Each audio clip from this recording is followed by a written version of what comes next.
Sumoto nga nangutana jud kong Ford kung nganong naa niya ang akong ID. Nga perte kadugay naman nga nawala sa kuha. Pero before ana, iyaha pa nang gitangtang ang posas sa kuha. Kay medyo gasakit na ako ang kamot. Og iyaha pa nang ginakisan ako ang kamot. Og nagsorry siya sa kuha. Kay lagi nasakitan ko sa pagposas niya sa kuha. Kunya alihokan raba kayo ko. Huwag nag-istorya me. Pero nikalit man na siya tutok sa kuha. Og iyahang ginay-hinay og duol iyahang nawong. Sa akong nawong. Duol na jud kayo ang mga lips. Sa dihang naay nanoktok. Aha ka. Naputol jud og wala na dayon.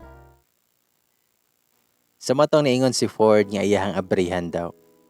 Pero ako siyang giingnan nga ako ray abre kay basin unyag babayi. Dayon papaulio ni Ford. Kay na ako.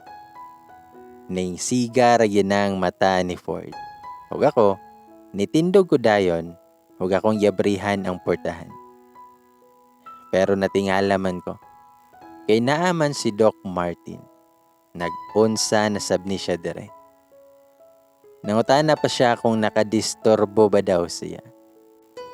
Mitubag rapod ko nga wala Doc oy. Hiningon pa na si Doc nga unsa man ron Brad? Humana akong trabaho. Ug nakapangutana jud ko kung unsa na trabaho. Sumaday nga naa si Doc karon. Kay nagsige daw siya panawag ni Ford. Unya wala na sad nitubag si Ford. Sabi ni Doc nga nagtagay na sabdaw si Ford. Kay mao daw na ginabuhat ni Ford permi atong gabulag ni nga mag-solo og tagay. Unyag ini kahubog kay suguon niya si Doc Permi nga hatagan kog bulak, chocolate og uban pa. Sa mao di ay nga permi na lang nga naay pa-delivery si Doc Martin sa kuha. Gikan di ay to ni Ford tanan. Mura gikilig naman sad kaayo ko. Pero nag-inom-inom paghihapon na silang Doc og si Ford. Pag umanilagtagay, ni Oli na si Doc Martin. Mukuyog pa unta ako kay magpahapit na ko sa balay. Pero niingon man na si Ford nga magstay sa daw ko kay naa pa may istoryahan. Sa mo to nga pagawas yun ana ni Doc, ni kalit kinaghag si Ford sa kuha. Hug ningon siya nga I miss you kaayo Erica. Nakapangutana jud ko sa bugdo nga unsay Erica oy. Kinsa man ang Erica. Imbis kay gikilig na ko gamay giniha, murag naglagot man hinuon ko. Pero niingon na si Ford nga manglingkod sa ata, kay magistorya sa ata. Pero wala jud ko milihok ana, ug nakurat na lang jud ko, kay gikalit man kog alsa ni Ford. Dayon iyaha kong gibutang sa sofa. Sa matong wala ko'y choice, kundi maminaw na lang jud ni Ford. Hiningan siya. Intern ko ato love, nga una tikang nakita sa usa ka bar. Nakabantay ko nimo ato, nga murag sige kag tutok sa kuha. Nagwapuhan jud siguro kay ka sa kuha ba. Then ako sabtong lalaki, nga murag nag-save nimo atong usa ka lalaki nga hubog na nikalit og akbay-akbay nimo. Murag dili jud ko makatuo sa akong nadungog ba. Ingon pa si Ford, wala man lang galing ka niingon og thank you na ako ato. O gihagad pa hinuon ko nimo og panigarilyo.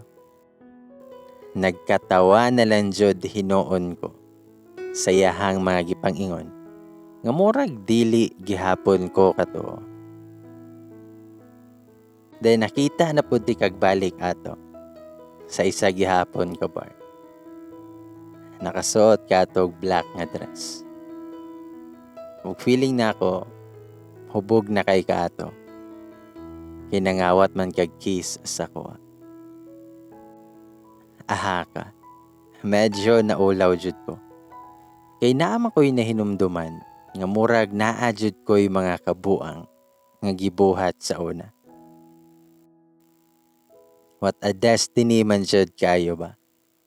Siguro dala ra kay to sa akong kahubog sa una nga nagpataka na lang kog kiss sa usa ka lalaki. Pero sulit ra gihapon kay gwapo man to siya. Og si Ford man di ay to. Pero wala pa gihapon ko na kontento kay wala pa gihapon niya gistorya sa kuha. Kung anong naaman sa yaha ang akong ID. Dayon niingon na si Ford nga nabilin akong ID sa car sa yahang manghod. Kato daw namukong ko siyang manghod. Natulala pa kog very light. Kaya wala mo ko'y mahinumduman oy. Pero sa dihang gi-share ni Ford ang story, nakahinumdom jud hinuon ko. Og iya pong gingon sa kuha kung unsay nahitabo atong 2016. Nga hantod karon nahinumduman gihapon ako. So mo ni nga throwback sa takadjot. Third year college ko ato nga time. O grabe kasuko ni daddy sa kuha. Kay naa ko'y bagsak na subject. Napamigsakinan ato o niya nagsigi na siya giyaw-yaw. Maong grabeng kahiubos sa kong pikas nga ngabel. Sa matong pag-abot na kog school, wala ko ning sulod. Ug naapabitaw na sakyanan nga ning hunong sa may dapit sa mong school. Ning sakay pabitaw ko dayon sa backseat. Pagsulod pa na ako kay naulaw jud kog ayo. Kay batan-on man ang ga-drive. Pero bahala na. Ako siyang giingnan. Nga hay kuya, mamukong ko. Pero nitubag ang lalaki nga dili ko taxi miss. So gawas na palihok. Pero paglingi na ako sa kilid, naman na uniform nga nakahanger. Sumotong giingnan ako ang driver. Nga ihatod ko nimo sa mall o kumuton ko ning imuhang uniform. Og wala na dyan nahimo ang driver, kundi ihatod na lang jud ko. Paghunong jud sa car kay ming naog jud ko diretso. Giserbatuhan pa ko. Pero aha ka jud di ay, kay manghod ay to siya ni Ford.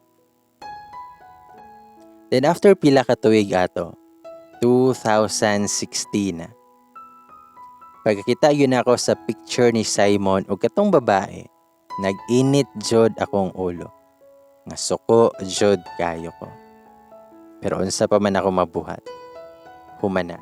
Og bisan unsaon na ako og pasaylo niya, motsula manggihapon siya sa lain. Dili siya kahulat sa right time.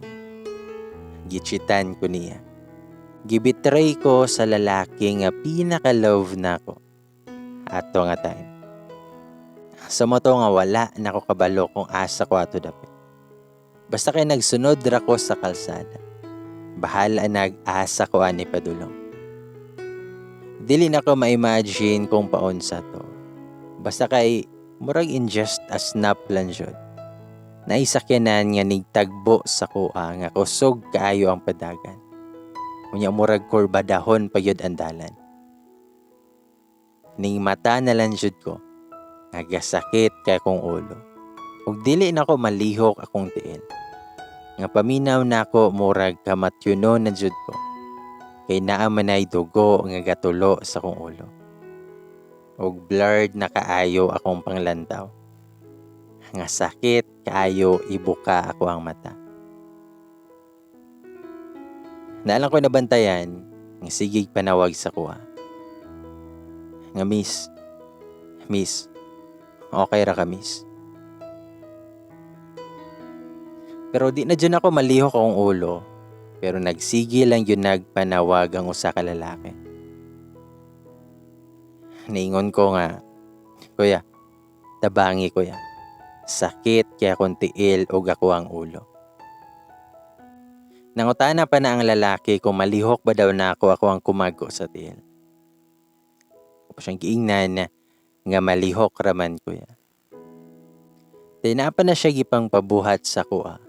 Ug niingon pud siya nga nagtawag na daw siya ambulance o rescue. Ug kinahanglan nga mag-relax lang daw ko. Ako pang gina ng lalaki, ngaya, mamatay na ba ko? Nitubag pud siya, nga dili miss. Basta kay ginhawa lang. Tubag pud ko niya, mamatay na jud ko aniya ba? Kay naan ako'y mga makita nga murag mga aninipot niya. Basta kay hadlok jud kay ko atong atay. Basta kay sakit kaayo ko ang kalawasan. Ug dili pud ko niya basta-basta nga mabira. Kay basin masamutan daw ko. So kinahanglan nga magpaabot mi sa rescue.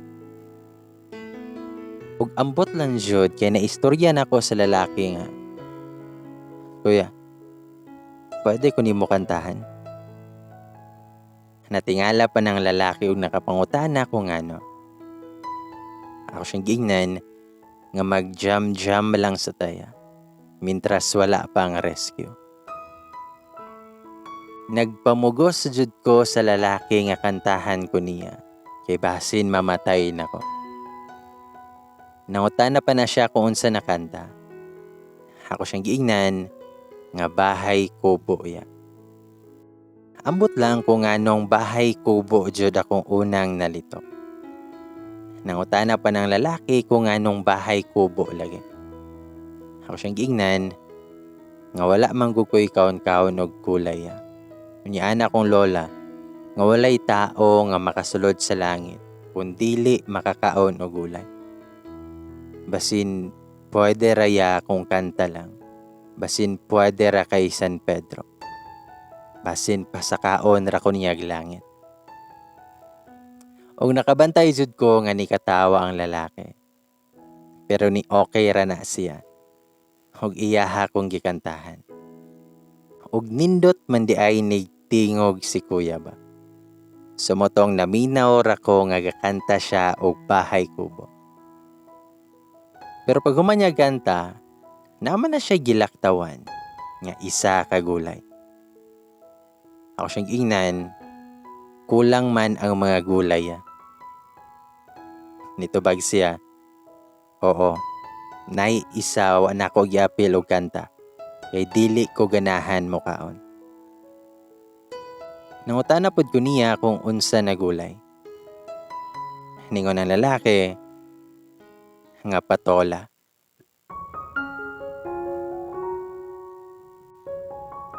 Sumato nga while gi-reminisce na ako ni nga memory. Ug while naminaw ako ni Ford. Nakasmile na lang jud ko. Tinuod jud ang destiny. Imagine nga ikapila na day may nagkita ni Ford ani sa una. Tungod sa ko ang kakiat, nagsigilag adtog bar ug nagsigilag hupog-hupog. Unya ako apad yung ginadala nga name sa una. Kay Erica.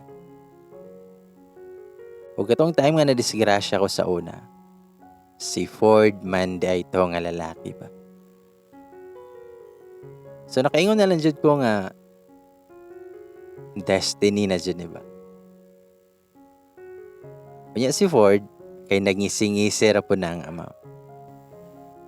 Pero ako yapon siya giingnan nga dili ko motuo nga siya to. Dapat mukanta sa siyag bahay kubo. Haron motuo ko.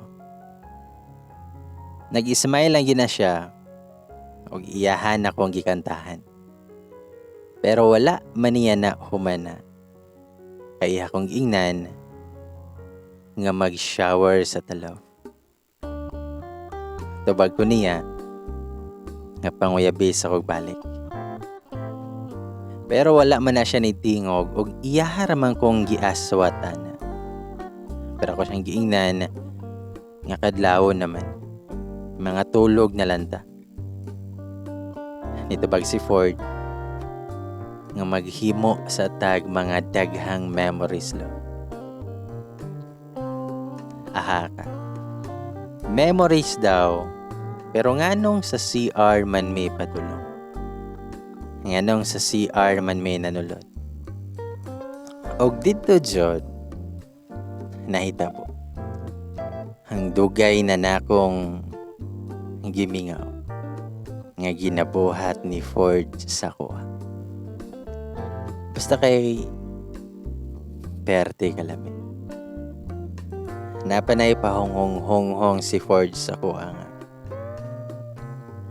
I love you, Sophia. I love you so much. Og perteng sulita jod ato nga moment ba. Basta kay okay kayo. Lami.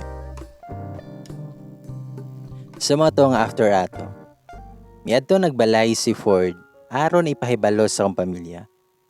Nga uyab na sabmi. Nga okay rami. Daghan pa nagtambag akong papa sa kuha. Nga lagi, kinahanglan nga maminaw jud ko o kinahanglan nga istoryahan kung naa may problema. Nagtando-tando rasab ko. Okay lang kaayo ang dagan sa relasyon na mo ni Ford. Na mga challenges, pero nakaya raman ang tanan. O karon, na may kaugalingong balay. Og boros na sab ko. Pero wala pa may gikasal. Siguro, puhon na. Og siguro, i-share gihapon na ako kung kasalo namin.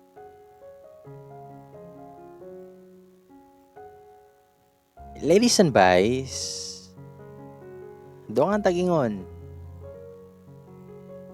Siya na all.